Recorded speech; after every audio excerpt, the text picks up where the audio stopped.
कस्बे में एक चुड़ैल भेष बदलकर बूढ़ी अम्मा के रूप में रहती थी।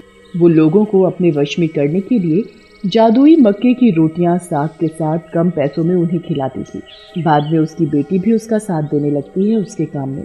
आह्वान वाले दिन वो चुड़ैल अपनी बेटी के साथ मिलकर उन वश में किए गए लोगों को झोपड़ी के खुफिया रास्ते से बलि देने के लिए जंगल में ले जाते हैं। पर बलि देते समय उन्हें उस कस्बे का प्रधान छुप कर देख रहा होता है। अरे बाप रे, चुड़ैल, कस्बे में चुड़ैल, वो भी झोली भर के।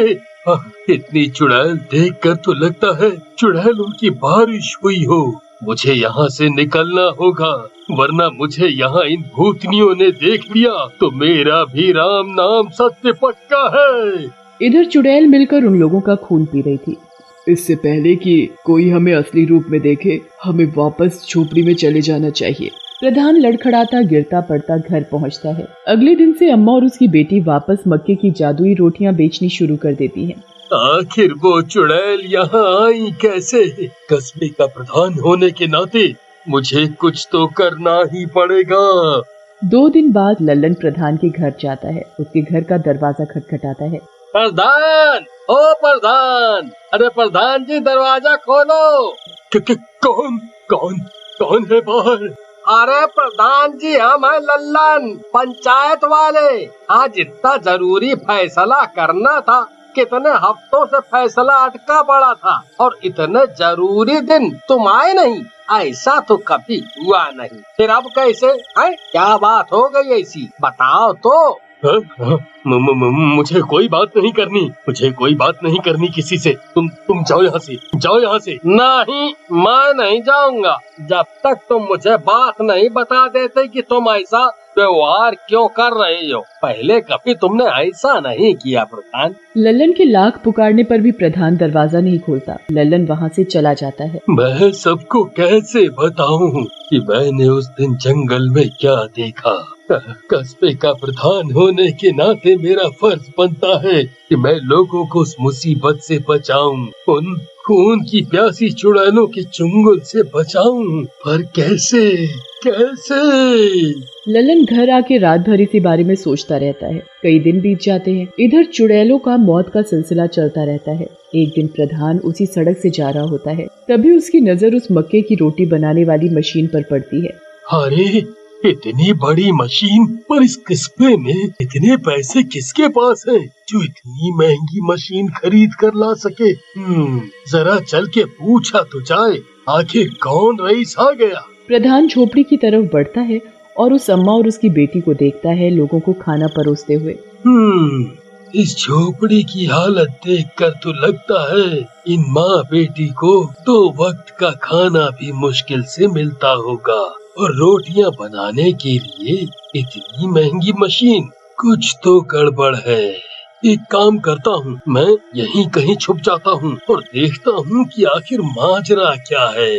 तभी जो मुसाफिर खाना खा रहे होते हैं, उन्हें नींद के चलते अम्मा वहीं खटिया पर सोने को कहती है। और जैसे ही वे सोते हैं, अम्मा और उसकी बेटी अपने असली रूप चुड़ैल अवतार में आ जाते हैं।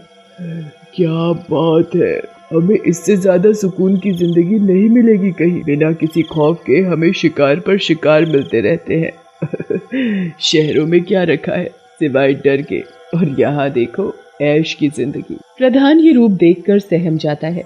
अरे, ये तो वही चुड़ैल है, जंगल वाली। इसका मतलब ये माँ बेटी इतने दिनों से भेष बदल कर इसी कस्बे में रह रहे हैं और भोले भाले लोगों को रोटी साग खिला के अपना शिकार बना रहे हैं।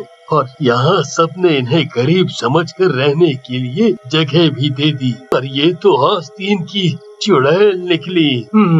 कुछ तो करना पड़ेगा, जल्दी ही करना पड़ेगा, वरना ये चुड़ैल इस कस्बे को तहस नहस कर देगी। प्रधान भागे भागे पंचायत घर जाता है। मुझे कस्बे की पंचायत को ये सब बता देना चाहिए। कस्बे के हित की बात है, मुझे चुप नहीं रहना चाहिए। पर मेरी बात मानेगा कौन? क्या कोई मेरा विश्वास करेगा? अपनी ही सोच में उलझकर वो पंचायत घर जाते जाते रुक जाता है। तभी लल्लन उसे देख लेता है। अरे प्रधान जी, तुम इतना पसीना पसीना क्यों हो रहे हो? ऐसा क्या हो गया तो तुम इस तरह भाग रहे थे? कहाँ जा रहे? क्या करूं, इसे बताऊं या नहीं? ये मेरी बात मानेगा भी कि नहीं? अरे प्रधान जी कहाँ खो गए? देखो लल्लन, मैं तुम्हें अब जो कुछ बताने जा रहा हूँ उसे ध्यान से सुनना और समझना। फिर प्रधान लल्लन को उस जंगल में देखी पूरी घटना बताता है। फिर आज जो कुछ भी उसने देखा वो सब विस्तार से समझाता है। लल्लन ये सब सुनकर दंग रह जाता है। ये तुम क्या कह रहे हो? चुड़ैल और हमारे कस्बे में? हाँ, मैं सच कह रहा हूँ। मुझे पता है कोई मेरी बात पर विश्वास नहीं करेगा, इसीलिए मैंने अभी तक किसी को कुछ नहीं बताया। पर जो मैंने आज देखा वो खतरनाक है। भोले भाले लोग उस चुड़ैल की जादुई रोटियों के जाल में फंसकर मर रहे हैं और पंचायत का हिस्सा होने के नाते हमारा फर्ज बनता है कि हम कुछ करें और इस मुसीबत से सबको बाहर निकालें। बात तो तुम्हारी सही है, तो क्या करें? सारे पंचों को बताएंगे बात है? नहीं लल्लन, अगर ये बात जरा भी फैली तो लोगों के मन में डर बैठ जाएगा और मैं नहीं चाहता कि ये दहशत लोगों के मन में जाए। हमें ही कोई रास्ता, कोई तोड़ निकालना होगा।